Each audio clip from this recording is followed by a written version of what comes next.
Michel, and we are here in Vienna at Volkstheater. Here we are. In the stairwell. Yes. During Impulstanz 2014. I just presented my piece, Yellow Towle,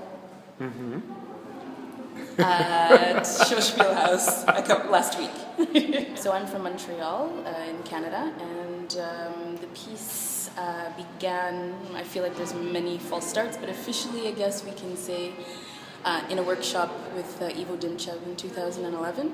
Ah, with Ivo. Yeah, when I was in the dance web situation. So I took this 1 week workshop, and the goal of the workshop was to make a 15-minute solo. And at the end of the week, I had this nugget, which I then kept developing, massaged for a couple of years.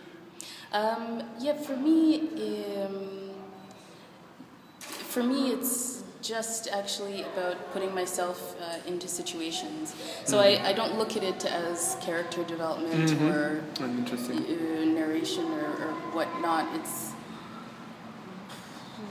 very, very intuitive. I mean, I start with a kind of a baseline. This is kind of the subject that I'm treating, and then just in chunks, intuitively, I will do something very simple. Like it often starts with some kind of an object, props. Bref, all to say that I put myself into situations that I can live with people. And you can probably look at it both ways. Yeah. There's probably many micro pinpoints along the map that I'm kind of hugging the corners of, but at the same time it's very water-like, so I have a lot of space. And for sure, when I say situation, then it's like a millefeuille of layers. Of dimensions of what this situation entails. So, a situation is how do I get from the corner, this corner to that corner? Okay, and then I'm at home and I'm like, okay, maybe I want to sit on a chair and I grab this inflatable toilet, and then the toilet becomes a part. And then on the way, maybe I was in the kitchen one day and I was using a clay mask. And I saw my reflection and said, oh, this is a very interesting... So the things kind of build, but in the end, when I look at it, we can always kind of make a certain logic and say, oh, well, this is obvious that this, and this. But it develops in an extremely, not nonsensical, but kind of in the precise definition of the word nonsensical. It's just happening intuitively. But it's obviously coming from places that are quite clear. Yeah, and then how this work sits in relationship to other works. For example, like you think that reflects aesthetics that you have been developing, or I've always been very, for instance, anal retentive about color. So I can't if I'm working on a specific piece and I will say I can't see any color other than these three colors or something like this.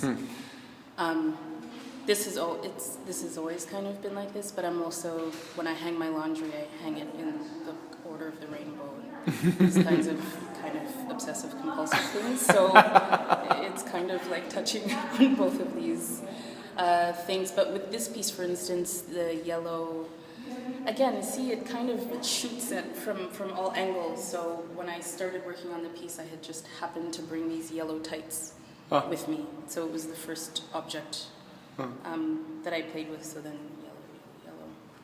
I had a yellow tights and I had white tank top. But then also I wrote this poem, which was also the jumping off point for this piece, which is Yellow Towle, because I was using this yellow towel as blonde hair. So two coincidences that link, and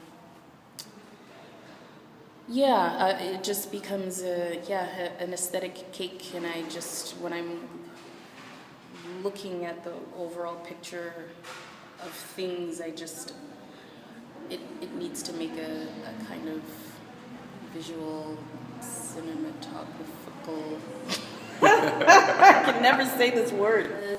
So yeah, starting a new research and kind of a continuation of Yellow Towle, just trying to keep the thread. I'm not trying to keep the thread alive, it's just I feel like I kind of scratched barely at something and I just still feel the need to scratch some more.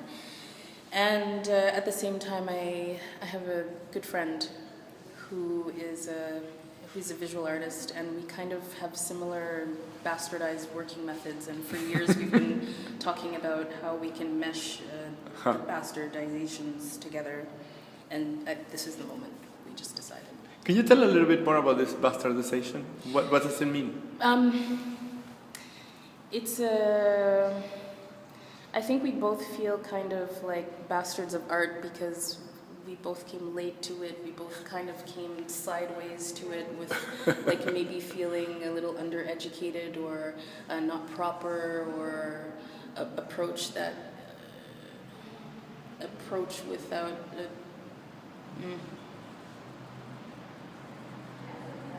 It's like we can't say technically that we're al brut because we have all kinds of awareness about things, but there's kind of still a kind of a degree of naivety in the way that we work. So that kind of bastardization. Yeah, that's very nice. And then, what other influence can you check or, kind of see on your work? And I was comedy. Yeah. We're both at the root of things. Comedy is very much at the root of things. Yeah. For a long time, it's always been this way, and I would often have the comment in earlier works that people would say, "My goodness, this is very frightening. This is very disturbing. This is very," and I would always think, "Oh, if only you knew that the root of probably every action, there's some kind of comedic root." Yeah. Yeah, and almost like in every comedy there is some kind of tragedy. It's just like this interesting. Yeah, they're often linked. So he's working in the same way.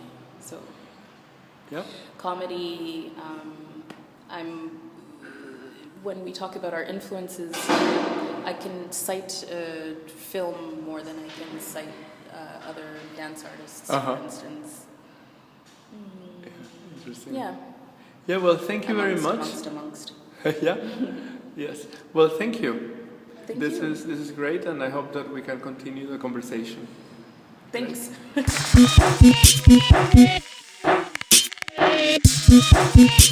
Right.